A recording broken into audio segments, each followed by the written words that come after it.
We're good? All right. Hello, everyone. I am Stephen Newby. I am here to talk to you guys about stacks and queues, the most incredible, interesting thing out there that you guys heard about today or may have already known about. I'm using something called Jupyter Notebook, which it's a neat little way to intersperse Markdown with code, executable code. I haven't figured out how to work with C yet, but I got my Python working. It's pretty cool.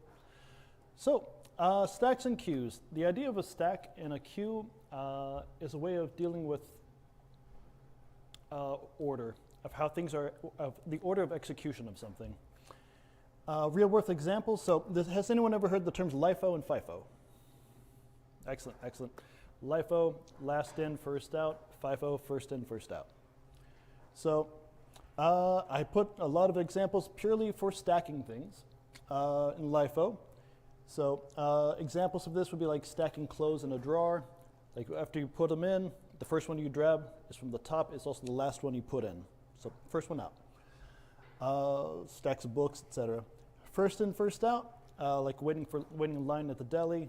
You are going up, you grab your ticket, and you have to wait for the person for all the people who got there in front of you to go. So first in, first out. Airport security, drive-throughs, things like that.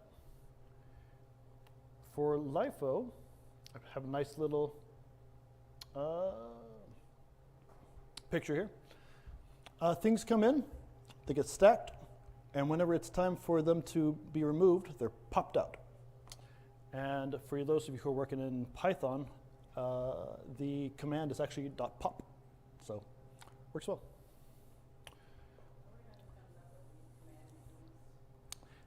This one especially. So for LIFO, for queues, we use a different terminology. We use MQ and DQ, which I'm totally certain I pronounced that correctly. So as I was saying earlier, first in, first out.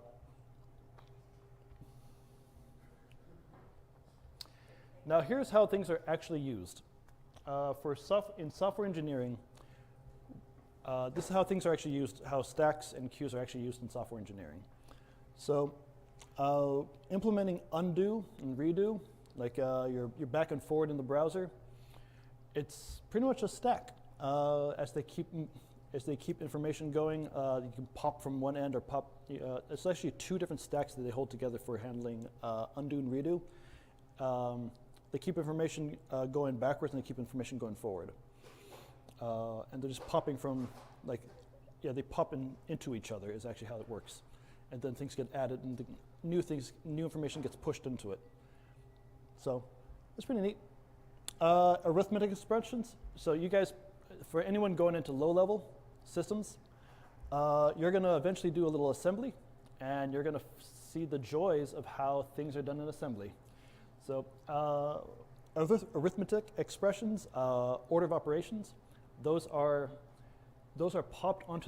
pushed onto the stack in reverse order of completion, and then they're popped and dealt with individually. Each little operation is done individually as it goes through until it pops all of them and you get your final answer. Also, recursion works in some sort of similar manner.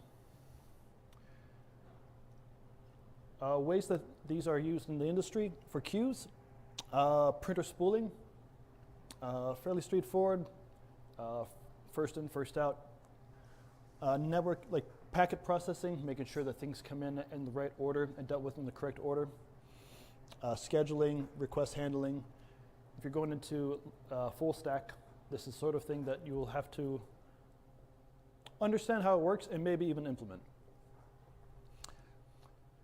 For fun, I've chosen to, before I show you modern implementation, I was going to show you back in the olden days how it was done back then. So stacks were first utilized back in 1945, and it was formalized in 1957. And it was basically a singly linked list where you got a value, you got an element being pushed in, and it just keeps on pushing in this way as everything pushed in, and it would be popped from the head. So it'd be popped right here, Oh, I guess this is the head. We popped it from there. And some lovely sample code. If you guys were to write out exactly how to do this in C, I chose to do that for you guys. And it's a lovely trip through creating structs, allocating memory, and dealing with all sorts of fun head tracking. And yeah. I don't know how to zoom in. Hey, there we go. Yep. So you get a lot of linked list handling. Now the really fun one is, oh yeah, and it just keeps going, by the way. And the really fun one is queues, because those are doubly linked lists historically. And you would have to deal with keeping track of the head and the tail, as well as next and previous.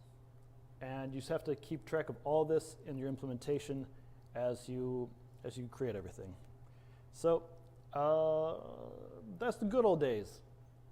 Nowadays, in Python, generally use arrays to handle things. And Python uses something called a dynamic array, which I don't know if you guys does anyone know actually what a dynamic array is in Python?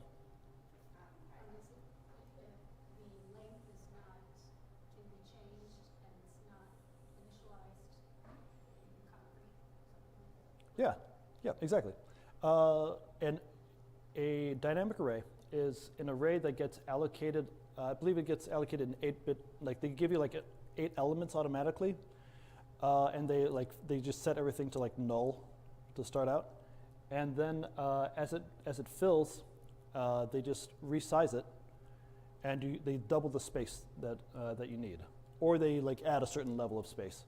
So every time it needs to be expanded, it gets a new section of code allocated and it gets copied into it. You said Python does that automatically? Automatically, yep. So you don't have to deal with malloc, freeing, memory issues. You're golden.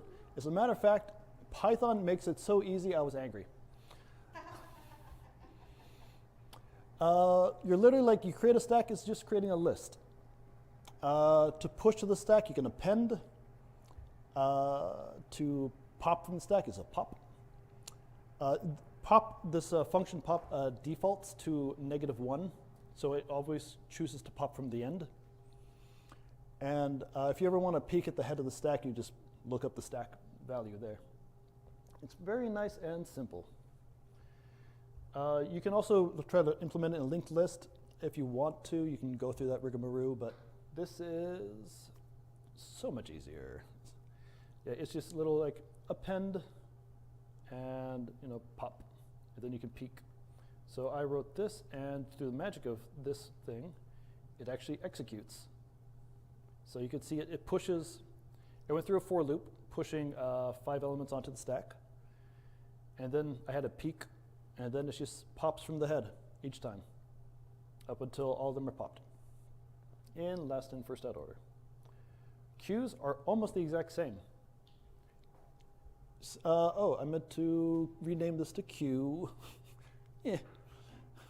But yeah, you use your append to push. The main difference is popping.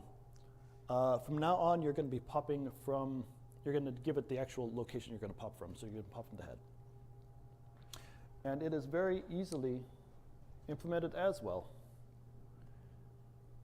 And yep, nice and simple. First in, first out. Yeah, so much faster. The wonderful thing about dynamic arrays is actually they're very efficient for stacks, supremely efficient for stacks. You get amortized lookup speed of instant. It's like O of 1, but amortized is like average lookup speed. So amortized of about 1, auto resizes for you. There are some issues that it's not thread safe, and once you get to multi-threading, you have to use something different. Because if you have multiple calls to change something, you can have you can have multiple threads called to the same value to try to change it, and then things start screwing up, and then you get errors or bogus values. The issue for dynamic arrays is whenever you're popping from the head for queues, each time you pop from the head, it has to fully move the entire array, like each element in the array, over 1 to get it back to normal, which is fine in small data sets, but once you get to large data sets, enterprise level data sets, that takes up a lot of compute time, compute energy, slows things down. It's an issue. A different way of implementing stacks and queues is to go through classes. Very similar, actually pretty much the exact same. You got your push, you can call it push, and then you got your append value. You can use pop and peek to look at things. It's nice and simple. The one difference, and of course same thing for queues, you can do the exact same. You can name it on queue and dequeue to be more specific about what you're doing. They're dealing with queues. And of course you get the same exact output. The nice thing about working with classes to implement a stack and a queue, you get a clarity of functionality. Any programmer can see exactly what it is. So they know that this is a stack object, so they know pop, peek, and push are going to be used. If for queues, on queue and dequeue. The nice thing about classes is that you can add more functionality, functionality.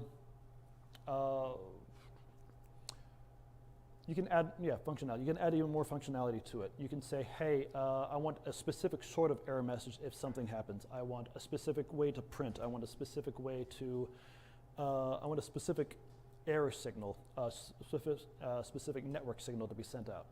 You can add all sorts of things to make it more useful to this. The one issue that comes with this, if you are in a system where you're dealing with performance, is this does increase the overhead that the processor has to keep track of. There's so much, I think it's like double the amount of processor calls as it has to keep track of, as it looks to the class, and then this, and then this, and then this, and then it does then it pops. So in terms of performance, it slows things down, but it adds clarity, which I do enjoy. The last thing I want to show you guys, the last way to implement stacks and queues is from it's a library called collections.deque, or specifically it's called DEQ. D-E-Q-U-E is pronounced DEQ, apparently. And this library was built specifically for handling stacks and queues, specifically queues, at a very high level of performance. And so you create your DEQ object, and it has the same things. It has your append, it has your pop, a way to peek at the stack, etc. You get all the same names for stacks. For queues, you now have a new ability called pop left, and this pop left function, it has to have a pop right, but with pop left specifically, it gives a way for this to not have to do all that array shifting that I was talking about earlier. It just simply pops from that location. And the way it does this is, I was flabbergasted. Everyone knows what a doubly linked list is? A linked list, a doubly linked list. Basically, it's a linked list where you can traverse in both directions. And DEQ objects are doubly linked lists of elements where the elements are 64 element arrays. So it's a doubly linked list of arrays.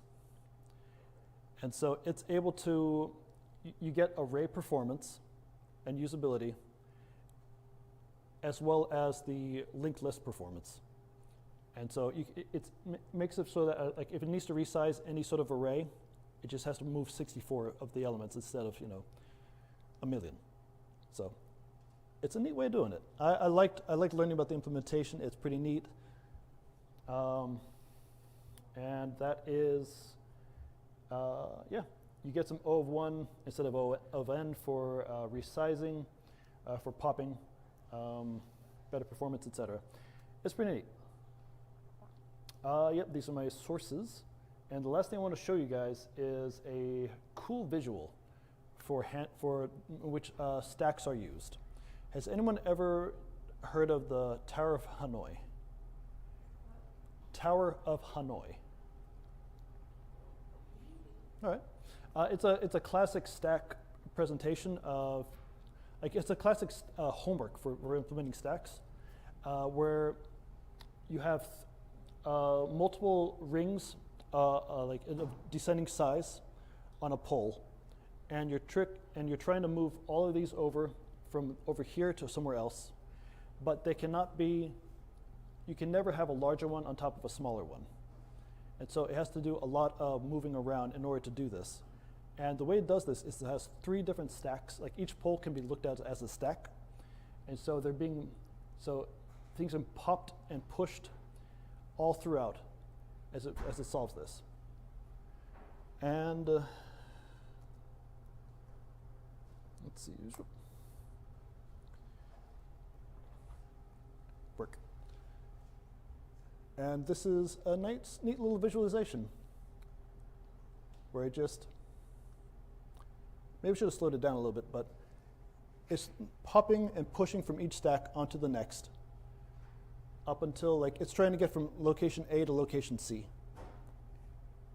And these are just pushed and popped until they finally get there. So it'll stop when it gets there? Yep. Have you sat here and waited? Yep. We're going to do that. Did it take forever?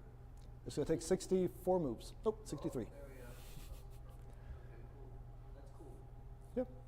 So it's a neat little visualization of trying to move all these blocks from this location to this location while following some basic rules. And it's implemented through recursion, which uses also puts things in memory on the stack as well. So stacks on stacks. Any questions? I got trouble with C#, so can you tell me the difference between a class and a function? Sure. I didn't see enough of that code. Oh, yeah, sure. Yeah, so a function is, I know what a function is, but what's the difference between a class? all right, sure. A class is a way of grouping information together in a way that it can be, it's a way of grouping information together so that it has its own functionality, its own information, and a way of handling that information. So you can, so a class is like you can create, like if I said, if I'm describing myself, I could model myself as a class human, and then I could also add other characteristics. Like under this, I could have sex, I could have gender, I could have hair color. I could have a function for of what I can eat and how to eat. It's a way, or specifically a method. Methods are functions that are attached to a class.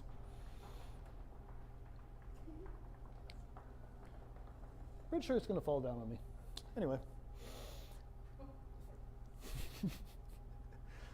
Yep. So yeah, it's a neat way of implementing this such that you can create, so with a class, you can create a class object. And now my queue is an object that has this sort of functionality. And so you can just make calls to, so you can do like, oh, this is queuing. Let me go up to stacks here. So whenever it's time to push, you could do like myStack.push, and it will go up to this method, and it'll append onto the stack object, which is a list. So it's a nice, yeah, it's a nice way of doing things and giving you a lot of increased functionality. Yep. All right. We could talk some more if you want. Yeah. Anything else?